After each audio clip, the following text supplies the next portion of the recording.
सोलापूर जिल्ह्यात लव्ह जिहादचा गंभीर प्रकार समोर आला असून जात धर्म लपवून प्रेमसंबंध तयार करून लग्नासाठी चर्चा करणाऱ्या तरुणाला पोलिसांनी गजाआड केलं। जात धर्म लपवून ठेवून प्रेमसंबंध तयार करून लग्नासाठी चर्चा करणाऱ्या प्रेमवीराला अखेर नातेपुते पोलिसांनी ताब्यात घेऊन त्याच्यावर गुन्हा दाखल केला। नातेपुते पोलीस ठाण्याचे सहाय्यक पोलीस निरीक्षक विशाल वायकर यांनी मुलीच्या कुटुंबियांना विश्वासात घेऊन चौकशी करून ही कारवाई केली। मात्र या घटनेनं खळबळ माजली आहे।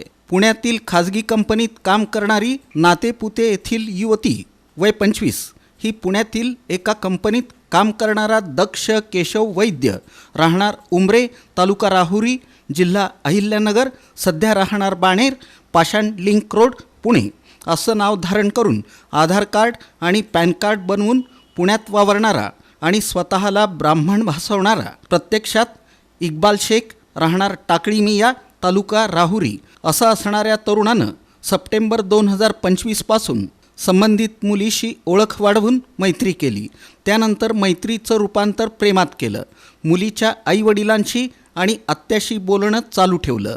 मी ब्राह्मण आहे, कोरोना काळात माझे आईवडील वारलेले आहेत, माझा भाऊ आकाश केशव वैद्य हा नोकरीनिमित्त मुंबईत राहतो, गावी 6 एकर बागायती शेती स्वतःचं घर आहे असं सांगून लग्न करण्याचा लकडा लावला होता। या दरम्यान मुलीच्या आईला पुण्यातूनच आरोपीच्या पत्नीचा 4-5 वेळा फोन आला। तिनं फोनवरून वस्तुस्थिती सांगितली। या प्रकरणाचा भांडाफोड होताच पोलिसांची चक्र वेगानं फिरली। मुलीचं भवितव्य सुरक्षित राहण्यासाठी काही दिवस कुटुंबियांनी सहन केलं।